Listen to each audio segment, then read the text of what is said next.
নমস্কার বন্ধুরা, আজকে আপনারা দেখতে পাচ্ছেন আমাকে হাওড়া স্টেশনের ব্যাকগ্রাউন্ডে।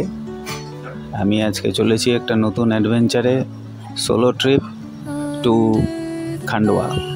মুম্বাই মেল ছাড়বে কিছুক্ষণ পরে। এই হাওড়া স্টেশন থেকেই আমি রওনা হব। তারপরে আপনাদের যাত্রাপথে বর্ণনা দিতে থাকব, সঙ্গে থাকবেন। চলুন দেখা যাক। আপনাদের ট্রেনটা দেখিয়ে দিই। এটা হচ্ছে 12,321 12321 মুম্বাই মেল। এটি গয়া হয়ে যাবে, গয়া হয়ে খান্ডোয়াতে ঢুকবে।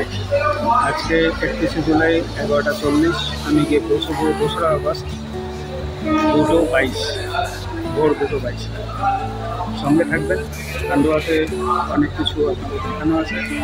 কলকাতা থেকে জার্নি আমি পুরোটাই ব্রিফ করব। আপনাদের সঙ্গ পেলে ভালো লাগে। আর খুঁটিনাটি কিছু জানার থাকলে অবশ্যই জিজ্ঞাসা করবেন। 5 নম্বর প্ল্যাটফর্ম থেকে আমি বেরিয়ে এখন এক্সিট গেটের দিকে যাচ্ছি। এই র্যাম্প দিয়ে উঠে এবার এই ওভারব্রিজ করেছি। ডান দিকে গেলে আমরা স্টেশনের বাইরে বেরোতে পারবো এবং ওখান থেকে অটো স্ট্যান্ডে পৌঁছে ওখান থেকে অটো নিয়ে আমি আমার গন্তব্যে পৌঁছতে পারব। চলুন দেখি।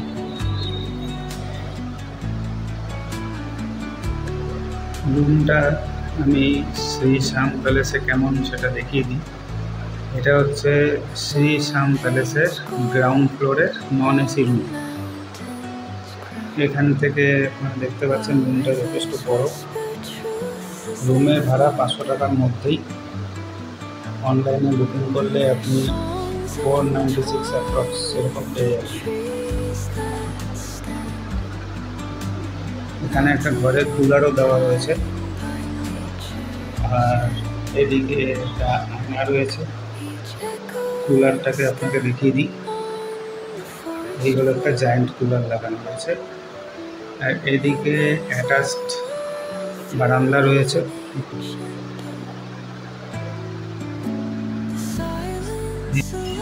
আমি এসে পড়েছি গৌরীকুঞ্জের সামনে। সবাই বুঝতেই পারছেন গৌরীকুঞ্জ কিশোর কুমারের সঙ্গে স্মৃতি বিজড়িত। এটা এখন একটি সংগ্রহালয় হয়েছে। আমি একটু পরে ভিতরে যাব। এখানে দেখতে পাচ্ছেন একটি বোর্ড লাগানো হয়েছে কিশোর কুমারের জন্মদিনের প্রাক্কালে। কিশোর সাংস্কৃতিক প্রেরণা মঞ্চ তৈরি হয়েছে। দেখি, চলুন ভিতরে। আপনারা সামনে দেখতে পাচ্ছেন কিশোর কুমারের সমাধিস্থল। আমাদের সকলের প্রিয়, সেই জনপ্রিয় একজন ভার্সেটাইল সিঙ্গার, অ্যাক্টর, কম্পোজার, তিনি কিশোর কুমার। আগামী 4 তারিখ 4 আগস্ট তার জন্মদিন। 13ই অক্টোবর 1987-তে তার মৃত্যু হয়েছিল। এই সমাধিস্থলটিকে এত সুন্দর করে সাজানো হয়েছে, মধ্যপ্রদেশ সরকারকে এর জন্য প্রশংসা করতেই। এবার আমি এর ভিতরে যাব, আপনাদেরও দেখাবো এর ভিতরে কি কি আছে। আমিও প্রথমবার যাচ্ছি, দেখবেন এই সমাধিস্থলে তার জন্য কি কি সাজানো হয়েছে। তার কিছু স্মৃতি এখানে রাখা রয়েছে। কিশোর কুমারের ভক্তরা যাতে এখানে এসে তার প্রতি শ্রদ্ধা নিবেদন করতে পারেন, সেটি এখানে দেখতে পারে।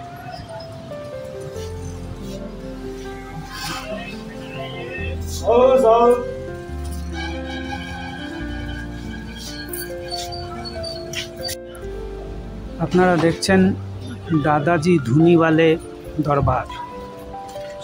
সাধারণভাবে দাদা দরবারও বলা হয়।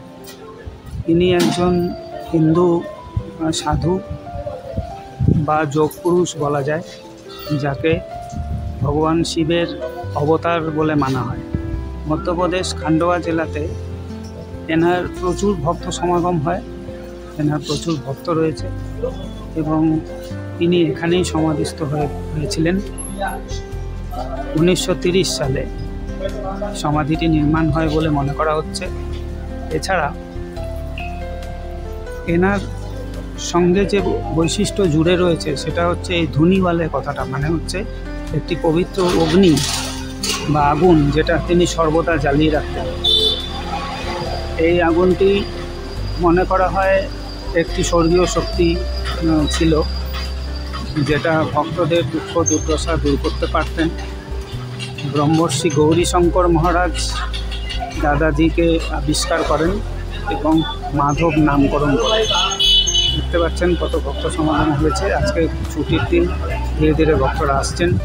আচ্ছা, এখানে ঢুকতে গেলে চামড়ার জিনিসপত্র নিয়ে ঢোকা যাবে না, সেগুলি বাইরে জমা করে যেতে হবে। দেখুন এখানে সামনে লেখাও আছে। অনেকটা বড় এরিয়া নিয়ে এই মন্দিরটি। এখানে হিন্দিতে লেখা রয়েছে জুতা চপ্পল মোজে পেহেনকার প্রবেশ নেই করে। ঠিক আছে, যেটা বলছিলাম, দাদাজি ধুনিওয়ালের সেই ধুনিটি কথা দিকে দিকে ছড়িয়ে পড়েছে, সেই জন্য এনাকে বলা হয় দাদাজি ধুনিওয়ালে। আর ভক্তরা এখানে মনে করেন যে সেই ধুনিটি একটি আলাদা স্বর্গীয় শক্তি আছে, রোগ নিরাময়ের ক্ষমতা আছে।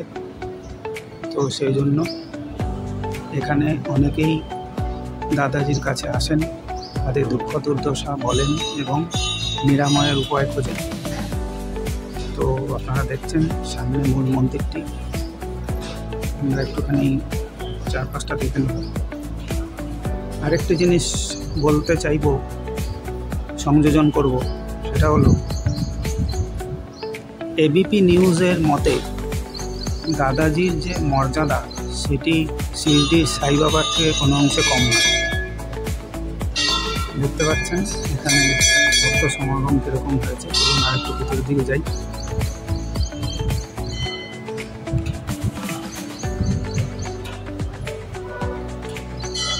অনেকটা বড় মন্দির প্রাঙ্গণ।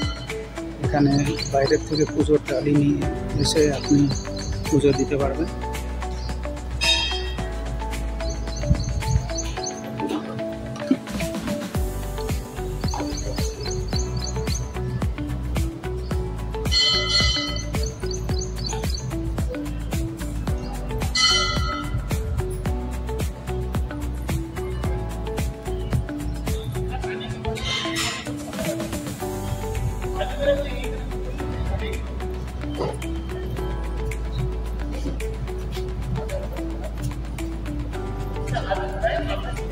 এই হলো মূল সমাধি।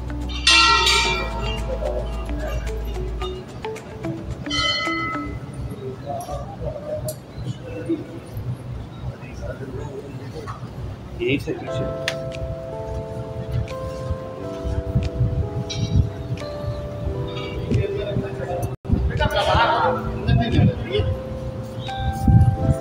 नहीं लेगा दीजिए, या तो साथ में रखो, कोई दिक्कत नहीं, बस पानी बाहर रखो।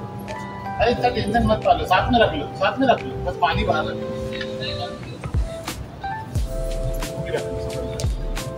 बस पानी की बाहर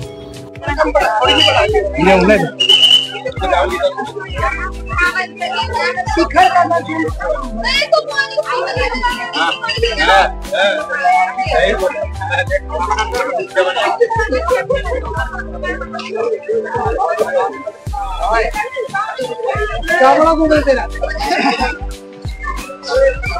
এই হলো নর্মদা নদীর তীরে ওঙ্কারেশ্বরের মাহাত্ম্য।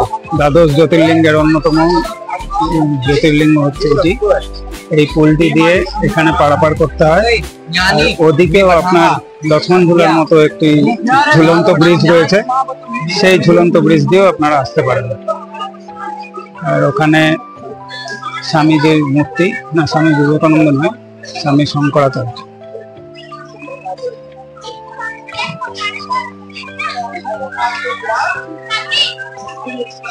মূল মন্দির দেখছেন।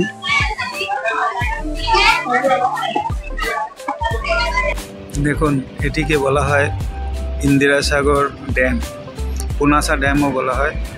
আমি এখন দাঁড়িয়ে আছি এই পুনাসা ড্যামের উপরে যে ব্রিজ, তার উপরে যেখানে রেসিডেন্সিয়াল এরিয়া সেখান থেকেও মোটামুটি এটি 1 কিলোমিটার দূরে সাতপুরা রেঞ্জ দেখতে পাচ্ছেন। এখানে প্রচুর আপনার সবুজের সারি আর খুবই শান্তিপূর্ণ এলাকা। এখানে একটি হাইডেল পাওয়ার প্রজেক্ট চলছে, সেই জন্য এখানে মোটামুটি 6টা গেট এখন আপাতত খোলা রয়েছে দেখতে পাচ্ছেন। কত সুন্দর একটা ভিউ চারদিকে। এটি ইন্দিরা গান্ধী উদ্বোধন করেছিলেন এই ড্যামটি, সেজন্য এটিকে ইন্দিরা সাগর ড্যাম বলা হয়। খুবই সুন্দর ভিউ দেখতে পাচ্ছেন। এখানে টাওয়ারগুলিও স্থাপিত হয়েছে আর এই এলাকাটিকে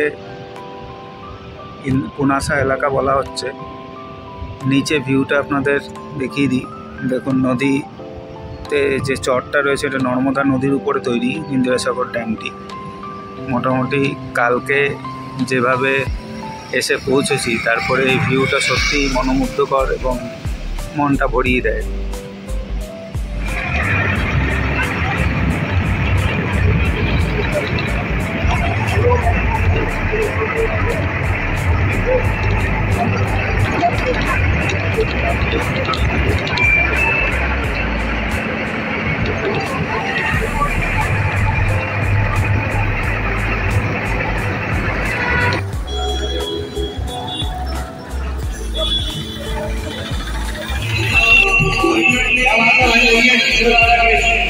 पूरा कवर करता हूँ भाई साहब, बीच में मत आओ, रुक जाओ बेटा, रुक जाओ कोई मत आना।